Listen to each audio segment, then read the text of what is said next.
KG College of Commerce, BCom Semester 1, Subject General English, by Dr. Dhaval Kataria, the Department of English and Communication. Unit 1, Prose. Story 1, The Boy Who Broke the Bank. Author Ruskin Bond.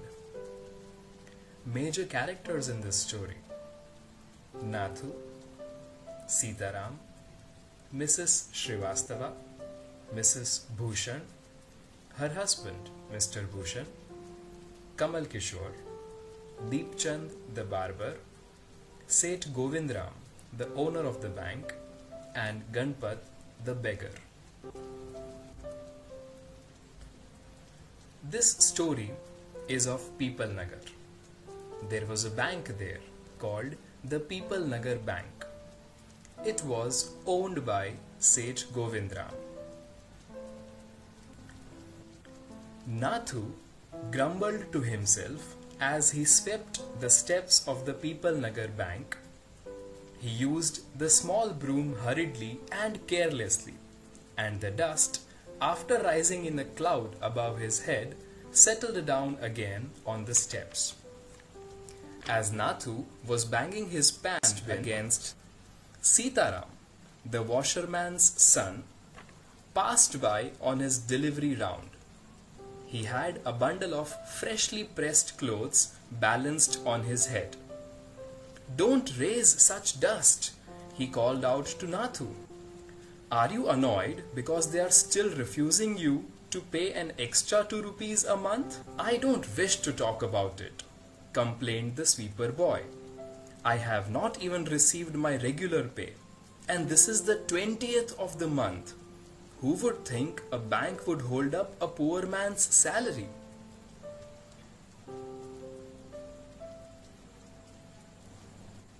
Nathu continued, "As soon as I get my money, I am off. Not another week I work in this place."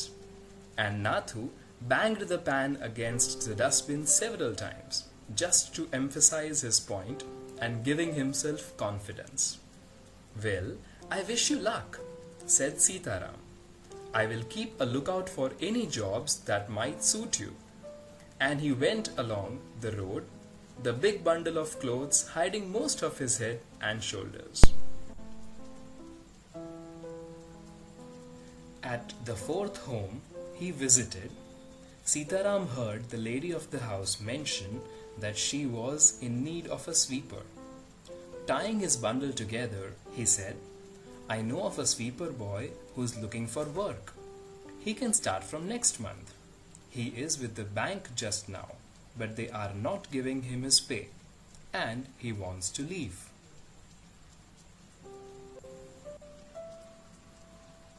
"Is that so?" said Mrs. Srivastava. "Well, tell him to come and see me tomorrow." And Sitaram, glad that he had been of service to both a customer and his friend, hoisted his bag on his shoulders and went his way.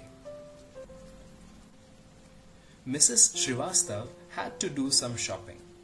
She gave instructions to the ayah about looking after the baby and told the cook not to be late with the midday meal.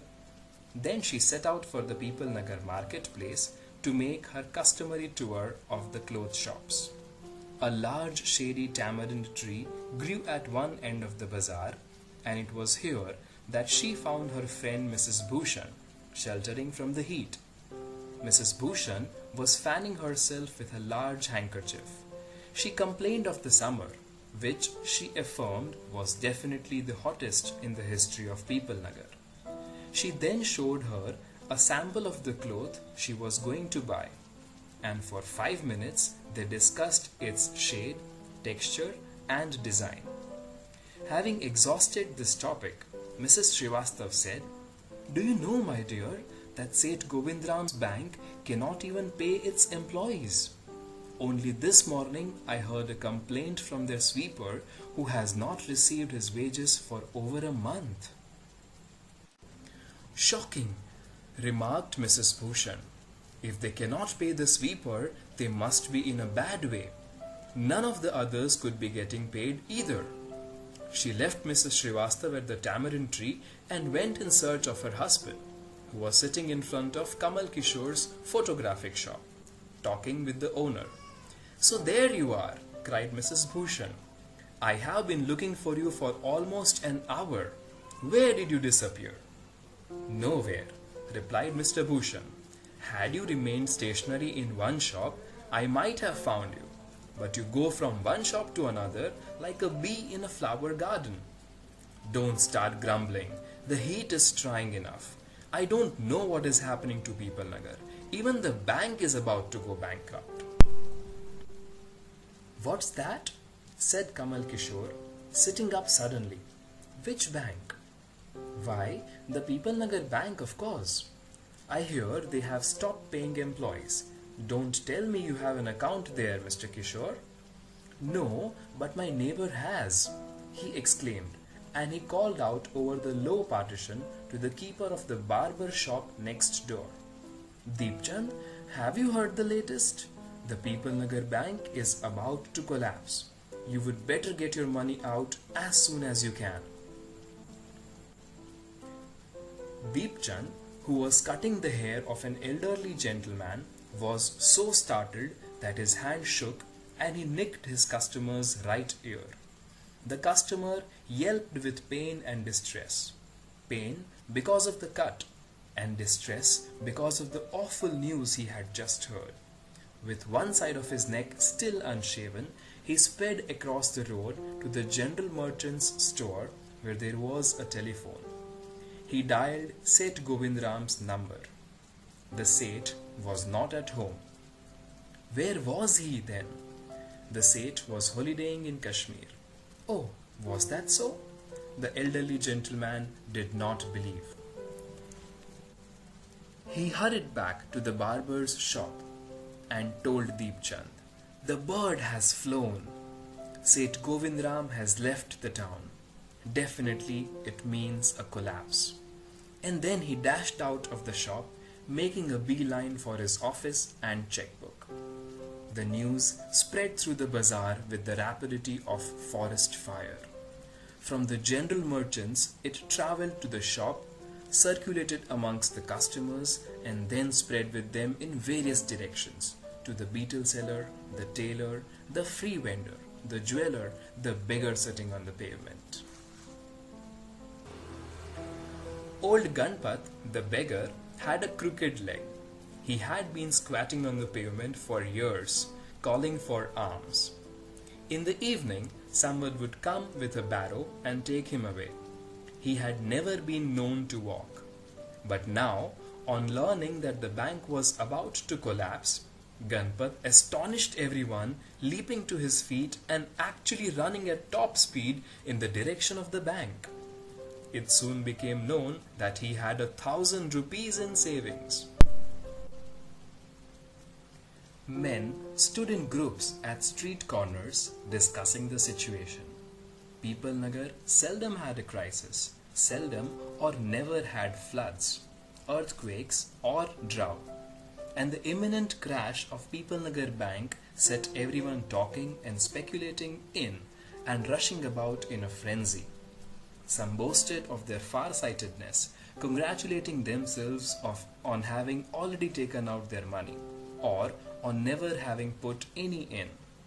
Others speculated on the reasons for the crash, putting it all down to excess indulgences by Seth Govindram. The Seth had fled the state, said one. He had fled the country, said another. He was hiding in People Nagar, said a third. He had hanged himself with the tamarind tree, said a fourth, and had been found that morning by the sweet boy. By noon, the small bank had gone through all its ready cash, and the harassed manager was in a dilemma.